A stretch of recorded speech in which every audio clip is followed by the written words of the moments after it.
ಆತ್ಮೀಯ power TV ವೀಕ್ಷಕರೇ, ಕನ್ನಡ ಚಿತ್ರರಂಗದಲ್ಲಿ ಬಿಗ್ ಸ್ಟಾರ್ಗಳ ಬಿಗ್ ಸಿನಿಮಾಗಳು ಬರ್ತಿಲ್ಲ ಅಂತಕ್ಕಂಥ ಒಂದು ಅಪವಾದ ಇತ್ತು. ಈಗ ಆ ಅಪವಾದಕ್ಕೆ ಫುಲ್ ಸ್ಟಾಪ್ ಇಡುವಂಥ ಸಮಯ ಬಂದಿದೆ.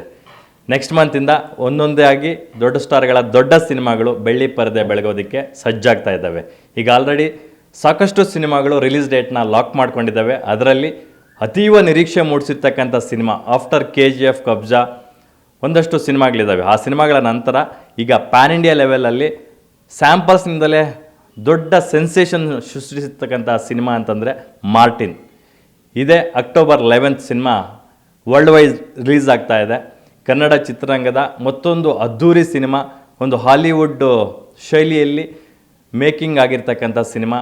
ಆ ಸಿನಿಮಾ ರಿಲೀಸ್ ಪ್ಲ್ಯಾನ್ಸ್ ಬಗ್ಗೆ ಮಾತಾಡೋದಕ್ಕೆ ಚಿತ್ರದ ನಿರ್ಮಾಪಕರಾದಂಥ ಉದಯ್ ಕೆ ಮೆಹ್ತಾ ಅವರಿಗೆ ನಮ್ಮೊಟ್ಟಿಗಿದ್ದಾರೆ. ಸರ್, ಈ ಥರದ ಒಂದು ಬಿಗ್ಗೆಸ್ಟ್ ಸಿನಿಮಾದ ನಿರ್ಮಾಪಕರಾಗಿ ಎಷ್ಟು ಟೆನ್ಷನಲ್ಲಿದ್ದೀರಾ ಸರ್? ಯಾಕಂದರೆ ಒಂದು ಸಿನಿಮಾದ ಶೂಟಿಂಗ್ಗೆ ನಾವು ಎಷ್ಟು ಡೇಸ್ನ ಸ್ಪೆಂಡ್ ಮಾಡ್ತೀವೋ ಅದಕ್ಕಿಂತ ಹೆಚ್ಚಿನ ಡೇಸ್ನ ಬರೀ ಆ್ಯಕ್ಷನ್ ಬ್ಲಾಕ್ಸ್ಗೆ ನೀವು ಸ್ಪೆಂಡ್ ಮಾಡಿದ್ದೀರಾ. 130 days only for action blocks making. ಫಸ್ಟ್ಗೆ ಪವರ್ ಟಿವಿ ವೀಕ್ಷಕರಿಗೆ ನಮಸ್ಕಾರ. ಈಗ ನೀವು ಹೇಳ್ದಂಗೆ ನನಗೆ ಟೆನ್ಷನ್ ಅನ್ನೋದು ಏನಿಲ್ಲ. ಫಸ್ಟ್ ಪಾಯಿಂಟು ಅಲ್ಲಿ ಕ್ಲಿಯರ್ ಮಾಡಿಬಿಡ್ತೀನಿ. ಪ್ರಾಡಕ್ಟು ತುಂಬ ಚೆನ್ನಾಗಿ ಬಂದಿದೆ. ನನಗೆ ಈ ಸಿನಿಮಾ ಮೇಲೆ ಅಪಾರವಾದ ನಂಬಿಕೆ ಇದೆ. ನನಗೆ ನನ್ನ ತಂಡ ಒಂದು ಒಳ್ಳೆಯ ಸಿನಿಮಾ ಕಟ್ಟಿಕೊಟ್ಟಿದೆ. ನಮ್ಮ ಹೀರೋ ನನ್ನ ಬೆನ್ನಿಗೆ ನಿಂತು ಈ ಥರದೊಂದು ಸಿನಿಮಾ ಮಾಡಿಕೊಟ್ಟಿದ್ದಾರೆ. ಸೊ ಇಷ್ಟಕ್ಕೂ ನಾನು ರಿಲ್ಯಾಕ್ಸ್ಡ್ ಆಗಿರೋ ಕಾರಣ ಪ್ರಾಡಕ್ಟ್ ಚೆನ್ನಾಗಿದೆ.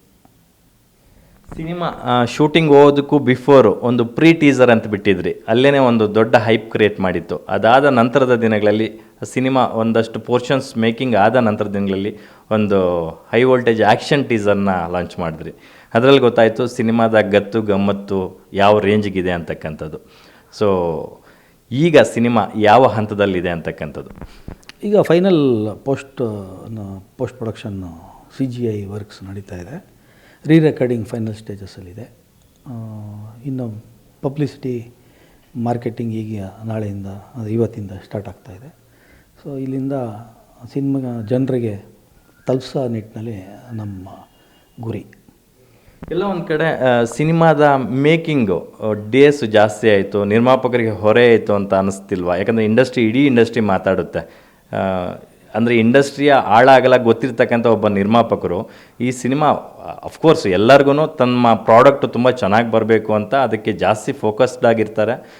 ಒಳ್ಳೆ ಪ್ರಾಡಕ್ಟ್ ಬರಲಿ ಅಂತ ಎಕ್ಸ್ಪೆಕ್ಟ್ ಮಾಡ್ತಾರೆ. ಆದರೆ ನಿರೀಕ್ಷೆಗಿಂತ ಜಾಸ್ತಿ ಆಯಿತು ಅಂತ ಅನ್ನಿಸ್ತಿಲ್ವ ಸರ್ ನಿಮಗೆ? ಅದು ನಿಮಗೆ ಇನಿಷಿಯಲಿ ನಾನು ನಾವು ಪ್ರೆಸ್ ಮೀಟ್ ಮಾಡಿದಾಗಲೂ ಇಡೀ ತಂಡನೇ ಅದನ್ನು ಡಿಸ್ಕಸ್ ಮಾಡಿದ್ವಿ. ಈಗ ನಾವು ಒಂದೊಂದು ಎಪಿಸೋಡನ್ನ ಮಾಡ್ತಾ ಹೋದಾಗ ಅದು ಒಂದು ಚೆನ್ನಾಗಿ ಬಂತು, ಇನ್ನೊಂದು ಅದಕ್ಕಿಂತ ಚೆನ್ನಾಗಿ ಬಂತು, ಹಿಂಗೆ ಹೋಗ್ತಾ ಅದು ಆ್ಯಡ್ ಆನ್ ಆಗ್ತಾ ಹೋಯಿತು.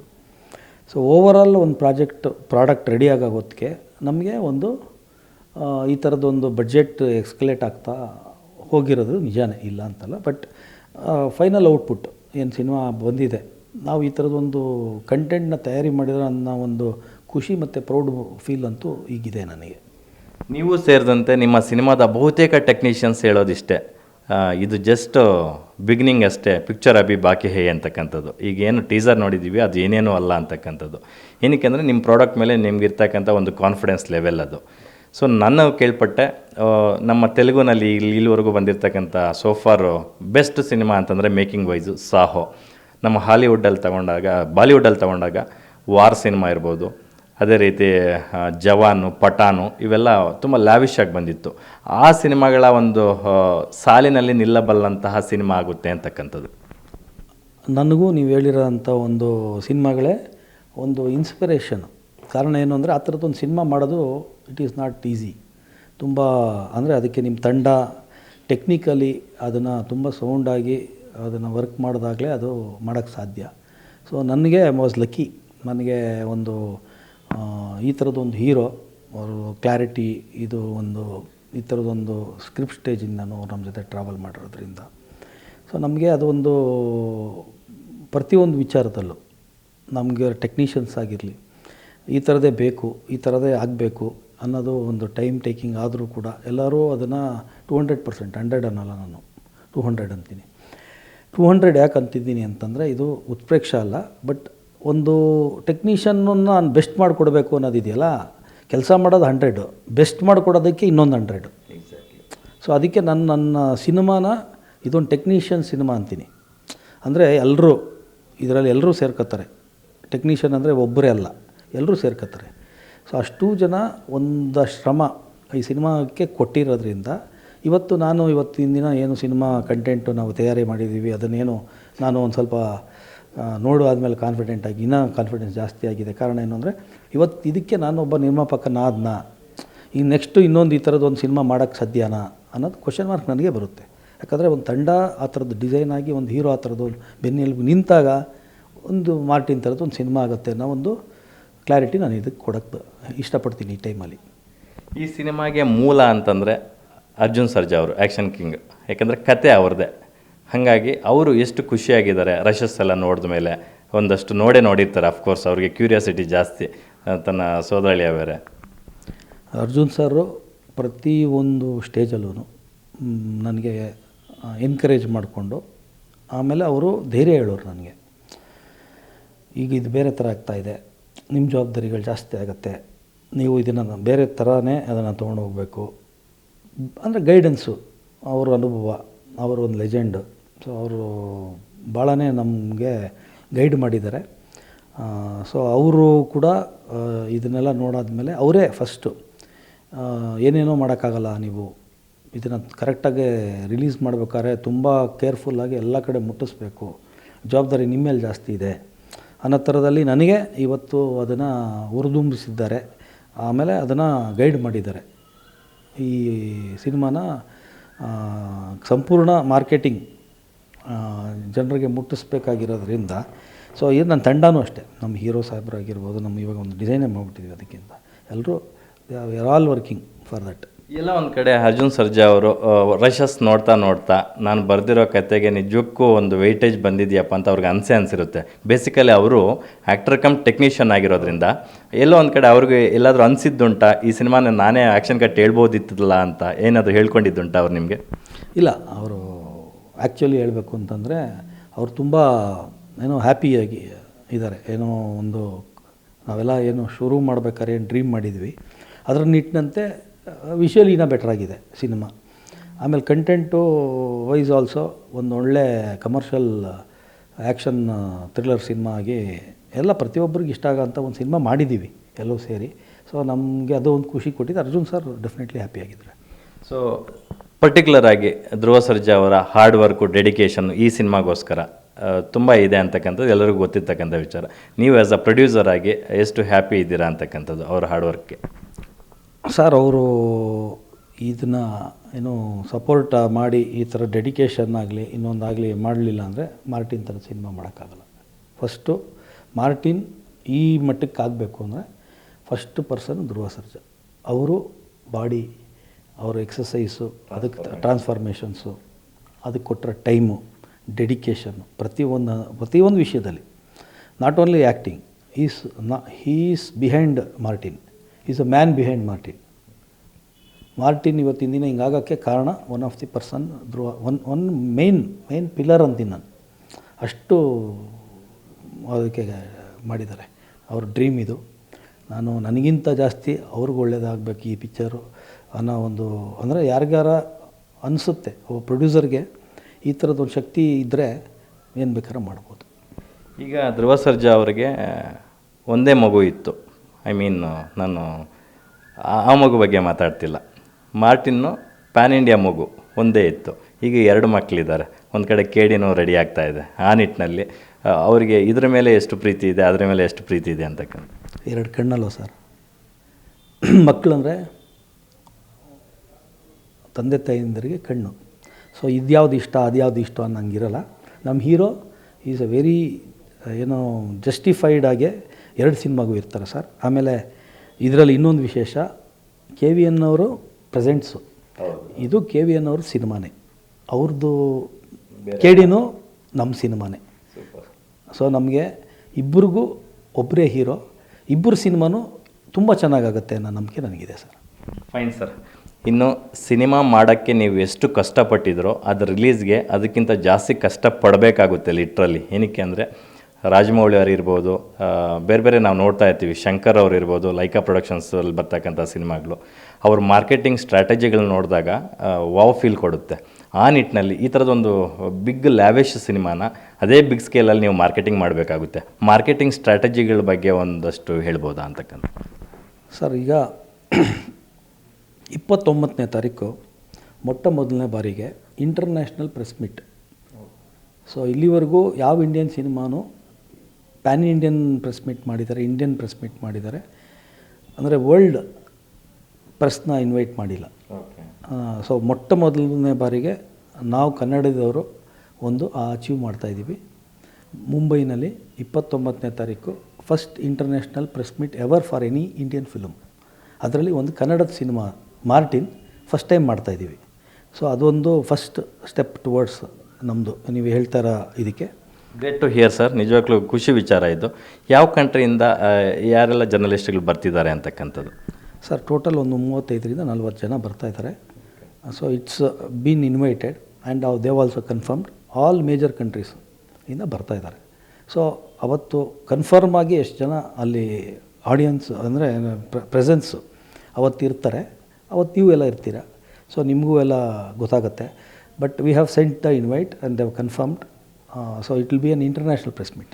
ಅಲಾಂಗ್ ವಿತ್ ಬೇರೆ ಕಂಟ್ರಿ ಜರ್ನಲಿಸ್ಟ್ಗಳ ಜೊತೆ ನಮ್ಮ ಇಂಡಿಯನ್ ಬೇರೆ ಬೇರೆ ಭಾಷೆಗಳ ಫಿಲ್ಮ್ ಜರ್ನಲಿಸ್ಟ್ಗಳು ಇರ್ತಾರೆ ಅಂತಕ್ಕಂಥದ್ದು. First time it's a press meet with international. Okay. So Indian press meet ಅಂದರೆ ನಮ್ಮ ಇಂಡಿಯಾಯಿಂದ ಎಲ್ಲರೂ ಇರ್ತಾರೆ, ಜೊತೆಗೆ ಅವರು ಇರ್ತಾರೆ. ಅವತ್ತು ಕಂಟೆಂಟು ಏನೆಲ್ಲ ಅಲ್ಲಿ ನೀವು ಪ್ರೆಸೆಂಟ್ ಮಾಡ್ತಿದ್ದೀರಾ ಸರ್ ಸ್ಕ್ರೀನಲ್ಲಿ ಅಂತಕ್ಕಂಥದ್ದು? ಯಾಕಂದರೆ ಬೇರೆ ಬೇರೆ ಕಂಟ್ರಿಗಳಿಂದನೂ ಬರ್ತಾ ಇದ್ದಾರೆ, ಹಾಗಾಗಿ ಈಗ ಇವತ್ತು ಸಾಯಂಕಾಲ 5:55ಕ್ಕೆ ನಾವೊಂದು ಅನೌನ್ಸ್ಮೆಂಟ್ ಮಾಡ್ತಾಯಿದ್ದೀವಿ.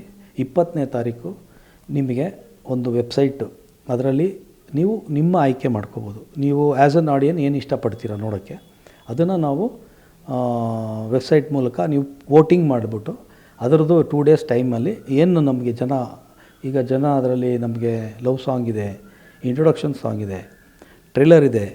ಸೊ ಯಾವುದನ್ನು ಜನ ಆಯ್ಕೆ ಮಾಡ್ತಾರೆ ಅದನ್ನು ನಾವು 29ನೇ ತಾರೀಕು ಅಲ್ಲಿ ಪ್ಲೇ ಮಾಡ್ತೀವಿ, ತೋರಿಸ್ತೀವಿ. ಸೊ ಅಕಾರ್ಡಿಂಗ್ ಟು ವೋಟಿಂಗ್ ಬಿಡ್ತೀರಾ?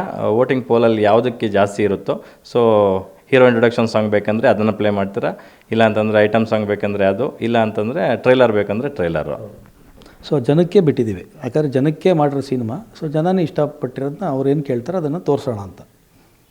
ಇನ್ನು ಎಲ್ಲ ಓಕೆ ಸರ್, ಬಿಸ್ನೆಸ್ ವೈಸ್ ಮಾತಾಡೋದಾದರೆ, ಯಾಕಂದರೆ ಇತ್ತೀಚೆಗೆ ಕನ್ನಡ ಇಂಡಸ್ಟ್ರಿ ಸೇರಿದಂತೆ ಕೆಲವು ಸಿನಿಮಾಗಳು ತುಂಬ ಲೋ ಇದೆ, ಇಂಡಸ್ಟ್ರಿನೇ ಲಿಟ್ರಲಿ ಲೋ ಇದೆ. ಆ ನಿಟ್ಟಿನಲ್ಲಿ ನಿಮಗೆ ಬಿಸ್ನೆಸ್ ಒಂದು ಬಿಗ್ಗೆಸ್ಟ್ ಚಾಲೆಂಜು. ಈಗ ಆಲ್ರೆಡಿ ಸ್ಯಾಂಪಲ್ಸ್ ನೋಡಿ ಒಂದಷ್ಟು ಜನ ಬಿಸ್ನೆಸ್ಗೆ ಬಂದಿರ್ತಾರೆ, ಆದರೆ ಅದು ಯಾವ ಹಂತದಲ್ಲಿದೆ ಅಂತಕ್ಕಂಥದ್ದು?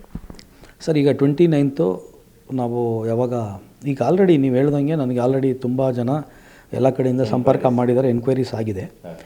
ನಾನು 29ನೇ ತಾರೀಕು ಒಂದು ಕಂಟೆಂಟ್ನ ಪ್ರೆಸೆಂಟ್ ಮಾಡಿ ಅಲ್ಲಿಂದ ಆಚೆಗೆ ಅವ್ರಿಗೂ ಯಾರು ಬೈಯರ್ಸ್ ಆಗಲಿ, ಯಾರದ್ದು ಏನೇ ಬೇರೆ ವ್ಯವಹಾರಕ್ಕಾಗಲಿ ಅವ್ರಿಗೂ ಕೂಡ ಒಂದು ಕಾನ್ಫಿಡೆನ್ಸ್ ಬರುತ್ತೆ, ಯಾವ ಸ್ಕೇಲಲ್ಲಿ ಸಿನಿಮಾ ಪ್ರೆಸೆಂಟ್ ಆಗುತ್ತೆ ಅನ್ನೋದು ಗೊತ್ತಾಗುತ್ತೆ. ಸೊ ಆ ನಂತರ ಬಿಸ್ನೆಸ್ ಮಾತಾಡಿದ್ರೆ ಇಟ್ಸ್ ಮೋರ್ ಮೀನಿಂಗ್ಫುಲ್ ಅಂತ ನನಗನ್ನಿಸ್ತು. ಸೊ ಡೆಫಿನೆಟ್ಲಿ ಬಿಸ್ನೆಸ್ ವೈಸ್ ನಮಗೆ ಪಾಸಿಟಿವ್ ಆಗಿದ್ದೀವಿ. ಈಗ ನಿಮಗೆ ಮುಂಬೈ ಅಂತಂದಾಗ ಒಂದಷ್ಟು ಬಿಗ್ ಪ್ರೊಡಕ್ಷನ್ ಹೌಸಸ್ ಇದೆ, ಬಿಗ್ ಡಿಸ್ಟ್ರಿಬ್ಯೂಟರ್ ಕಂಪ್ನಿಗಳಿದ್ದಾವೆ. ನಿಮಗೆ ಸೋಫಾರ್ ಯಾರೆಲ್ಲ ಕಮಿಟ್ ಆಗಿದ್ದಾರೆ ನಿಮ್ಮ ಜೊತೆ ಕೊಲಾಬ್ರೇಟ್ ಆಗೋದಕ್ಕೆ ಅಂತಕ್ಕಂಥದ್ದು? See there are been enquiries, feelers. ಅದನ್ನು ನಾವು ಇನ್ನೂ ಕನ್ಸಾಲಿಡೇಟ್ ಯಾಕೆ ಮಾಡಿಲ್ಲ ಅಂತಂದರೆ, ಈ ಟೀಸರ್ ಆದಮೇಲೆ ಯಾರ ಜೊತೆ ನಾವು ಹೋಗಬೇಕು ಅನ್ನೋದು ನಾವು ಡಿಸೈಡ್ ಮಾಡಬೇಕಾಗಿರೋದು ಇದೆ. So all over India including Karnataka ನಾವೆಲ್ಲೂ ಯಾರ ಜೊತೆನೂ ಡಿಸ್ಟ್ರಿಬ್ಯೂಷನ್ ನಾವಿನ್ನೂ ಕೊಲಾಬ್ರೇಟ್ ಮಾಡಿಲ್ಲ. ಸೊ ಆಫ್ಟರ್ ದಿ ಟೀಸರೋ ಸಾಂಗೋ ಆಫ್ಟರ್ ದ ಕಂಟೆಂಟು ಡೆಫಿನೆಟ್ಲಿ ನಾವೇನೋ ಅದರದ್ದು ನೆಕ್ಸ್ಟ್ ಸ್ಟೆಪ್ಪು ಬಿಸ್ನೆಸ್ದು ಮಾಡ್ತೀವಿ. ಫೈನ್ ಸರ್, ಎಲ್ಲ ಓಕೆ, ನಂಗೆ ಎಲ್ಲದಕ್ಕೂ ಒಂದು ಕ್ಲಾರಿಟಿ ಸಿಕ್ತು. ಆದರೆ ಸಿನಿಮಾ ಡಿಲೇ ಆಗೋದಕ್ಕೆ ಪ್ರಮುಖ ಕಾರಣ ಏನು ಅಂತ ನೋಡಿದಾಗ, ರೀಸೆಂಟಾಗಿ ಇಲ್ಲೇ ಬಸವೇಶ್ವರನಗರ ಪೊಲೀಸ್ ಸ್ಟೇಷನಲ್ಲಿ ಒಂದು FIR ಆಗಿರುತ್ತೆ, ನೀವೇ ದೂರುದಾರರು.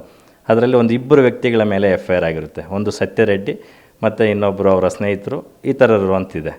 ಸೊ CG VFX ವಿಚಾರದಲ್ಲಿ ನೀವು ಕೋಟ್ಯಾಂತರ ರೂಪಾಯಿ ಅವರಿಗೆ ವಹಿವಾಟು ಮಾಡಿರ್ತೀರ. ಸೊ ಅವರು ಅದನ್ನು ಮಾಡಿಕೊಡದೆ ಮೋಸ ಮಾಡಿದ್ದಾರೆ ಅಂತಕ್ಕಂಥದ್ದು. ಬಹುಶಃ ಅವರು ಮೋಸ ಮಾಡಿದ್ರಿಂದ ಅವ್ರು ಮಾಡಿಕೊಡ್ತೀವಿ ಅಂತ ಮಾಡಿಕೊಡದೇ ಇದ್ದಿದ್ದರಿಂದ ಡಿಲೇ ಮಾಡಿದ್ರಿಂದ ಸಿನಿಮಾ ಪೋಸ್ಟ್ ಪ್ರೊಡಕ್ಷನ್ ಡಿಲೇ ಆಯಿತಾ ಹೇಗೆ ಅಂತಕ್ಕಂಥದ್ದು? ಇದು ನಿಜ. ಬಟ್ ನನಗೆ ಆ್ಯಕ್ಚುಲಿ ಡಿಸೆಂಬರಲ್ಲಿ ಅವರು ಮೋಸ ಮಾಡಿರ್ತಾರೆ, ಓಡೋಗಿರ್ತಾರೆ ಲಾಸ್ಟ್ ಇಯರ್. ಸೊ ಹಂಗಾಗಿ ಎಲ್ಲ ತಿರ್ಗಾ ಬೇರೆ ಹೊಸ್ದಾಗಿ ಮಾಡಿಸೋಂಥ ಪರಿಸ್ಥಿತಿ ಬರುತ್ತೆ. ಸೊ ಆರ್ಥಿಕ ನಷ್ಟ ಆಮೇಲೆ ಟೈಮ್ ಎರಡೂ ಹೋಗುತ್ತೆ. ಸೊ ಅದರಿಂದ ಚೂರು ನಮಗೆ ಡಿಲೇ ಆಗುತ್ತೆ. ಸೊ ಏನು ಆ್ಯಕ್ಷನ್ ತೊಗೊಂಡ್ರಿ ಸರ್ ನೀವು? ಯಾಕಂದರೆ ನೀವು FIR ಮಾಡಿದ ಮೇಲೆ ಕೇಸ್ ಎಲ್ಲಿವರೆಗೂ ಬಂತು ಅಂತಕ್ಕಂಥದ್ದು. ಯಾಕಂದರೆ ಅಮೌಂಟು ನೀವು ಲಕ್ಷ ರೂಪಾಯಿಗಳಲ್ಲಿ ಕೊಟ್ಟಿರಲಿಲ್ಲ. ನೀವು ಅದರಲ್ಲಿ ನೋಡಿದೆ, ನಾನು 2.5 ಕೋಟಿ ವೈಟಲ್ ಟ್ರಾನ್ಸಾಕ್ಷನ್ ಮಾಡಿದ್ದೀರಾ. ಯಾವ್ಯಾವ ಡೇಟಲ್ಲಿ ಎಷ್ಟೆಷ್ಟು ಲಕ್ಷ ಟ್ರಾನ್ಸಾಕ್ಷನ್ ಮಾಡಿದ್ದೀರಾ ಅನ್ನೋದು FIR ಅಲ್ಲೇ ಇದೆ. ಹಾಗಾಗಿ ಅದನ್ನು ರಿಕವರ್ ಮಾಡಿಕೊಟ್ರಾ ನಿಮಗೆ ಹೇಗೆ ಅಂತಕ್ಕಂಥದ್ದು? ಇದು ಇನ್ವೆಸ್ಟಿಗೇಷನ್ ಸ್ಟೇಜಲ್ಲಿದೆ. ಸೊ ಹಂಗಾಗಿ ಇದನ್ನು ಹಂಚ್ಕೊಳ್ಳೋದು ಈಗ ಕಷ್ಟ. ಸೊ ಮುಂದಿನ ದಿನಗಳಲ್ಲಿ ಎಲ್ಲ ಸರಿ ಹೋದಾಗ ನಾನು ಅದ್ರ ಬಗ್ಗೆ ಮಾಹಿತಿ ಕೊಡ್ತೀನಿ. ಯಾರು ಸರ್ ಅವರು? ಅಂದರೆ VFX CG ಮಾಡೋದಕ್ಕೆ ಒಪ್ಕೊಂಡಿದ್ದಂಥವ್ರು, ಅವ್ರ ಹೆಸರುಗಳು ಹೇಳ್ಬೋದಾ? ಅವ್ರ ಕಂಪ್ನಿ ನೇಮ್ ಹೇಳ್ಬೋದಾ? ಅದು ಡಿಜಿಟಲ್ ಟೆರೆನ್ ಅಂತ. ಅವರ ಹೆಸರುಗಳು ಸತ್ಯಾರೆಡ್ಡಿ ಅಂತ. ಸತ್ಯರೆಡ್ಡಿ ಮತ್ತು ಅವರ ಸಹಚರ. ಹೌದು. ಓಕೆ. ಫೈನಲ್ ಆಗಿ ಧ್ರುವ ಸರ್ಜಾ ಅವರ ಫ್ಯಾನ್ಸ್ಗೆ ಸಿಕ್ಕಾಪಟ್ಟೆ ನಿರೀಕ್ಷೆ ಇರ್ತಕ್ಕಂಥ ಸಿನಿಮಾ ಇದು. ಯಾಕಂದರೆ ಅವರ ನೆಚ್ಚಿನ ನಾಯಕ ನಟ ಫಸ್ಟ್ ಟೈಮ್ ಒಬ್ಬ ಪ್ಯಾನ್ ಇಂಡಿಯಾ ಹೀರೋ ಆಗಿ ಲಾಂಚ್ ಆಗ್ತಾ ಇದ್ದಾರೆ. ಅವ್ರಿಗೂ ಸಿಕ್ಕಾಪಟ್ಟೆ ಎಕ್ಸೈಟ್ಮೆಂಟ್ ಇರುತ್ತೆ. ಅವ್ರಿಗೆಲ್ಲ ಏನು ಹೇಳ್ತೀರಾ ಸರ್ ನಮ್ಮ ಪವರ್ ಟಿವಿ ಥ್ರೂ? ಡೆಫಿನೆಟ್ಲಿ ಈಗ ನೀವು ಎಲ್ಲರೂ ಏನು 3 ವರ್ಷ ಏನು ನಮ್ಮ ಸಿನಿಮಾ ಬರೋದಕ್ಕೆ ಕಾಯ್ದಿದ್ದೀರಾ. ಡೆಫಿನೆಟ್ಲಿ ನಿಮಗೆ ವರ್ತ್ ವೆಯ್ಟ್ ಅನ್ನೋ ಥರದ್ದೊಂದು ಕಂಟೆಂಟು ಡೆಫಿನೆಟ್ಲಿ ತೋರಿಸ್ತೀವಿ. Thank you sir, thank you so much. ಜಾಸ್ತಿ ಒಳ್ಳೆಯದಾಗಲಿ. ನಿಮ್ಮ ಇಂಟರ್ನ್ಯಾಷನಲ್ ಪ್ರೆಸ್ ಮೀಟ್ ದೊಡ್ಡ ಮಟ್ಟಕ್ಕೆ ಸಕ್ಸಸ್ ಆಗಲಿ. ಸಿನಿಮಾ ಕೂಡ ನಿರೀಕ್ಷೆಯಂತೆ ಬಾಕ್ಸ್ ಆಫೀಸ್ ಜೊಳಗೆ ತುಂಬಿಸುವಂಗಾಗಲಿ ನಿಮಗೆ. Thank you so much sir. Yes ವೀಕ್ಷಕರೇ, ಇದಾಗಿತ್ತು ಮಾರ್ಟಿನ್ ಚಿತ್ರದ ನಿರ್ಮಾಪಕರಾದಂತಹ ಉದಯ್ ಕೆ ಮೆಹ್ತಾ ಅವರ ಮಂದಾಳದ ಮಾತುಗಳು. ಕ್ಯಾಮ್ರಾ ಪರ್ಸನ್ ಸಂದೇಶ್ ಜೊತೆ ಲಕ್ಷ್ಮೀನಾರಾಯಣ್, ಪವರ್ ಟಿವಿ, ಬೆಂಗಳೂರು.